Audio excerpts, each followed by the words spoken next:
कहते मीराबाई का खुद का पालन पोषण मेड़ता में हुआ था। वो यहाँ मेड़ता ही रहा करते थे।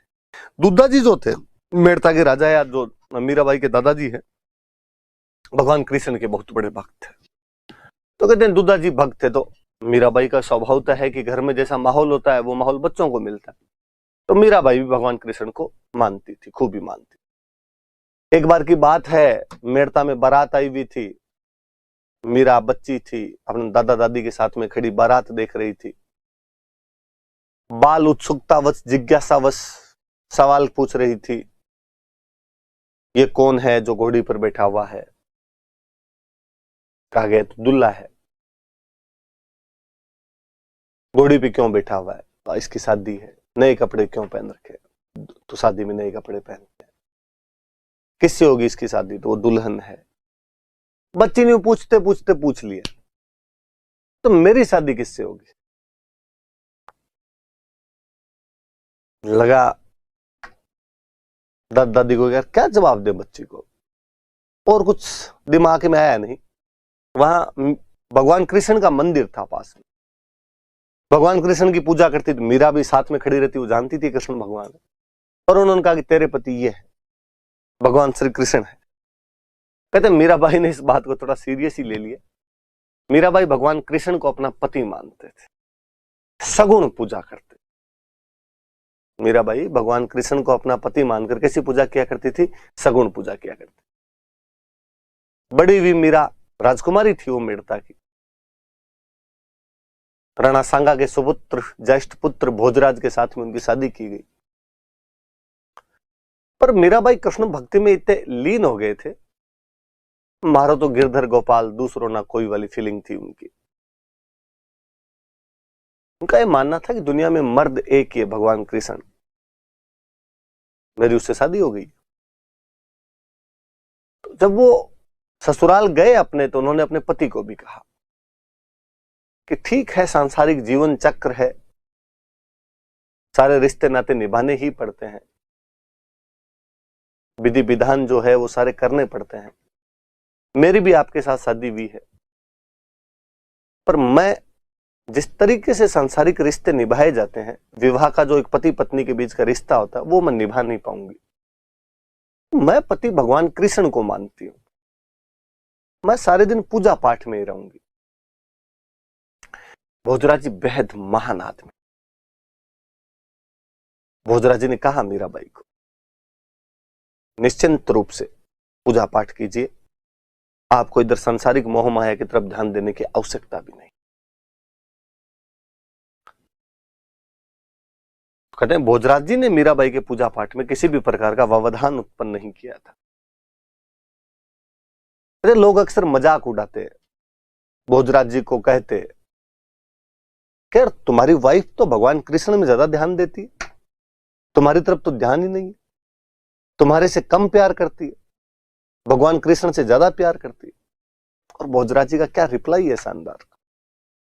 भोजराज इनका, यार तुम मूर्ख हो, तुम इस बात को यूं क्यों नहीं देखते कि मेरी पत्नी से प्रेम के मामले में मेरी टक्कर भगवान कृष्ण से है। डायरेक्टली भगवान कृष्ण मेरे प्रतिद्वंदी है इस प्रेम के मामले। तो आनिया बानिया से तो कोई संबंध है नहीं, उससे तो प्रेम कर नहीं रही, तो टक्करी लिए तो भगवान से टक्कर लिए तो देखी जाएगी, जो होगी वो होगी। क्या रिप्लाई है उस बंदे का शानदार सा। समय का कूच चक्कर था कि भोजराज जी अर्ली एज में डेथ हो जाती है। मध्यकालीन रीति रिवाज तो कहते हैं कि अक्सर राज परिवार की जो महिलाएं थी वो अपने पति की मृत्यु के बाद उनके साथ सती हो जाया करती थी। राणा सांगा तब तक जीवित थे और राणा सांगा ने कहा कि नहीं भाई, मीरा भगवत महिला है, भक्ति करने दी जाए इनको। मीरा को सती नहीं किया गया, सती नहीं हुए मीरा भाई। आप पति वैसे भगवान कृष्ण को ही मानते हो अपना, लगे रहो इस भक्ति में अपने। खानवा वाले युद्ध में मीराबाई के पिता रतन सिंह जी की डेथ हो जाती है। खानवा युद्ध के थोड़े दिन बाद सांगा की डेथ हो जाती है। मीरा के देवर भी रतन सिंह नाम था उनका भी, हम हिस्ट्री में पढ़ चुके हैं, अगले राजा बनते हैं। मीरा की भगवत महिला, उनकी जो भक्ति थी वो वैसे ही चलती रही। 1531 में रतन सिंह जी बूंदी के सूरजमल के खिलाफ लड़ते हुए मारे जाते हैं, जो मीरा के देवर थे, जो मेवाड़ के राणा थे। अब मेवाड़ के नए राणा बने विक्रमादित्य। इस टाइम मीरा के विक्रमादित्य के बीच में थोड़ी टसल देखने को मिलती है। हुआ यूं कि रैदास जी पहुंचे हुए संत एक चित्तौड़ आए हुए थे, सत्संग लगा रहे थे अपने। मीराबाई उनके सत्संग सुनने जाया करते थे। आप इस बात को समझना, ये केवल एक सिंपल बात नहीं है कि मीराबाई रैदास जी के सत्संग सुनने जाया करती थी। बात यह है कि मीराबाई ने इस एक कार्य से उस मध्यकालीन समाज के सारे टेबू तोड़ के रख दिए थे। उस मध्यकालीन समाज के तथाकथित रीति रिवाजों को ठेंगा दिखा दिया था उस महिला ने। विक्रमादित्य का कहना था कि आपको रैदास जी के सत्संग सुनने के लिए नहीं जाना चाहिए। क्यों? क्योंकि राज परिवार की महिलाएं पर्दे में रहती, घर से बाहर नहीं निकलती। विधवा महिलाएं घर से बाहर नहीं जाती। रैदास जी समाज की तथाकथित दलित जाति से आते हैं, इसलिए आप उनको अपना गुरु नहीं बना सकते, उनके सत्संग नहीं जा सकते। मीराबाई एक साथ 3 उन गलत धारणाओं को धत्ता बता देती है। जब वो राज परिवार की महिला होने के बावजूद, विधवा होने के बावजूद दलित जाति के महान संत रैदास को अपना गुरु मानती है। उसने एक साथ जाति पाति तोड़ने के और नारी सशक्तिकरण के बिरले उदाहरण पेश कर दिए थे। वाकई मीराबाई फेमिनिस्टों की आदर्श होनी चाहिए, पर भारत में फेमिनिज्म का मतलब अलग ही निकाल दिया गया है। मीराबाई भगवान कृष्ण की भक्ति कर रही है। यहां फेमिनिज्म का मतलब है कि जो भगवान कौन माने, मंदिर वंदिर जाए, फिर किस बात की फेमिनिस्ट है।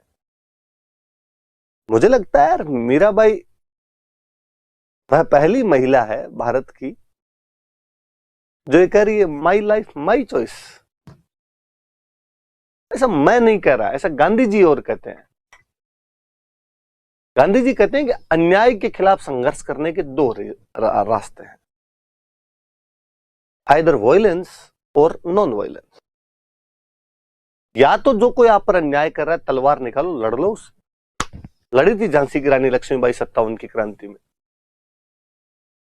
या दूसरा तरीका है कि आप सत्याग्रह का पालन कीजिए। सत्य का मतलब न्याय और आग्रह का मतलब प्रयास करना। न्याय के लिए प्रयास कीजिए, शांतिपूर्ण तरीके से प्रयास कीजिए। आपके दुश्मन को झुकना पड़ेगा। मीराबाई वो दूसरा रास्ता अपनाती है। गांधी जी कहते हैं वो अन्याय के खिलाफ संघर्ष करने वाली प्रथम सत्याग्रही महिला थी। गोपीनाथ शर्मा कहते हैं कि मध्यकाल की राजपूत नारियां जहां जौहर जैसी प्रथाओं के माध्यम से बताती है कि वो अपने कर्तव्य पालन का रास्ता अपनाने में कभी पीछे नहीं हटी, अपने पतिव्रता धर्म को निभाने के लिए उन्होंने खुद को अग्नि की लपटों को ही समर्पित कर दिया था। उसी कुल के अंदर जन्म लेकर मीरा भी इसी बात को दर्शा रही है कि कृष्ण भक्ति के मामले में वो किसी प्रकार का समझौता करने के लिए तैयार नहीं है। कहते विक्रमादित्य ने जब वहां ज्यादा तंग करना शुरू किया तो मीराबाई वापस मेड़ता आ गए। उनके ब्रदर जयमल यहां पे राज किया करते थे, अपने भाई जयमल के पास में आ गए। थोड़े दिन रहे यहां पे और फिर एक दिन जयमल को कहा कि मैं भगवान कृष्ण के धाम घूमना चाहती हूँ, जहां जहां भगवान कृष्ण के मंदिर है वहां वहां जाना चाहती हूँ, पधारो। राजा की बहन कहे कि मुझे जाना है और नहीं जाए, फिर राजा की बहन होने का मतलब ही क्या निकला। कहते मीराबाई मथुरा गए, वृंदावन गए, गोकुल घूमते घूमते द्वारिका चले गए। कहते जब द्वारिका चले गए थे मीराबाई तो साथ वाले उनके साथ में पूरी टीम गई हुई थी उन दिनों में। उन बाकी कहा गया आप लोग मेड़ता चलो, मैं थोड़े दिन यहीं रहूंगी, फिर आऊंगी। आ गए बाकी वाले लोग। जयमल ने पूछा क्या हुआ? मीरा द्वारिका रुक गए। कोई बात नहीं, आ जाएंगे। उस साल मेड़ता में बहुत भयंकर अकाल पड़ा। जयमल ने पंडित जी से पूछा कि पंडित जी अकाल क्यों पड़ गया? पंडित जी ने कहा कि मीरा जैसी भगवत महिला किसी जगह को छोड़ के चली जाए, वहां भगवान राजी कैसे रह सकते हैं? जयमल को फील हुआ। जयमल ने 5 ब्राह्मण भेजे कि जाओ मीराबाई को द्वारिका से वापस बुला कर लाओ। वैसे भी उनको गए हुए कई दिन हो गए। ब्राह्मण वहां गए और उन्होंने कहा कि मीराबाई, जयमल ने वापस बुलाया, वापस चलिए आप। मीरा ने कहा कि नहीं, अब अंतिम समय नजदीक है, मैं भगवान कृष्ण के चरणों में अपने प्राण त्यागना चाहती हूँ। सब कुछ इसी को माना है तो इसी को समर्पित किया जाए। उन ब्राह्मणों ने कहा आप नहीं जाओगे तो जयमल मारेगा हमें, वो घुसने नहीं देगा मेड़ता में, हम भूख हड़ताल पे बैठ रहे हैं, चलो तो चलो, नहीं तो हम भी मरेंगे, यही मरेंगे। मीरा को लगा कि यार ब्राह्मण मर गए तो ब्रह्म हत्या का पाप और लगेगा। उसने कहा पंडित जी ऐसे मत करो, मैं एक बार मंदिर में भगवान कृष्ण के हाथ जोड़ के आ जाती हूँ, फिर चल लेंगे। कहते हैं मीराबाई उस मंदिर के अंदर गई और वापस बाहर नहीं निकल पाई। किंवदंतियां, जनश्रुतियां ये बताती है कि मीराबाई भगवान कृष्ण की उस मूर्ति में समा गई थी, विलीन हो गई थी। कहानियां यहां तक कहती है कि जब वो मीराबाई कई देर तक मंदिर से बाहर नहीं निकले, पंडित जी ने जब अंदर झांक कर देखा तो वो पाते हैं कि मीराबाई का दुपट्टा उस मूर्ति के अंदर सरकता हुआ जा रहा था, बाकी पूरी मीरा उस मूर्ति में विलीन हो गई थी। पूरी जिंदगी भगवान कृष्ण को अपना पति मानती रही, उनका स्मरण करती रही, उनकी सगुण पूजा करती रही। अंतिम समय में स्वयं को कृष्ण से एकाकार कर देती है। हम कहते हैं कि या तो राधा ने भगवान कृष्ण से इतना टूटकर प्यार किया था, या मीरा करती है। इसलिए हम कहते हैं कि वो राजस्थान की राधा है, राजस्थान की राधा कहा जाता उनको। थोड़ी सी ये बातें ध्यान रखना आपने। उड़की में जन्म हुआ था। पिताजी का नाम रतन सिंह था जो खानवा के युद्ध में लड़ते हुए मारे गए थे। पति का नाम भोजराज था जो सांगा के बेटे थे। जैसे मीराबाई भगवान कृष्ण को अपना पति मानती थी,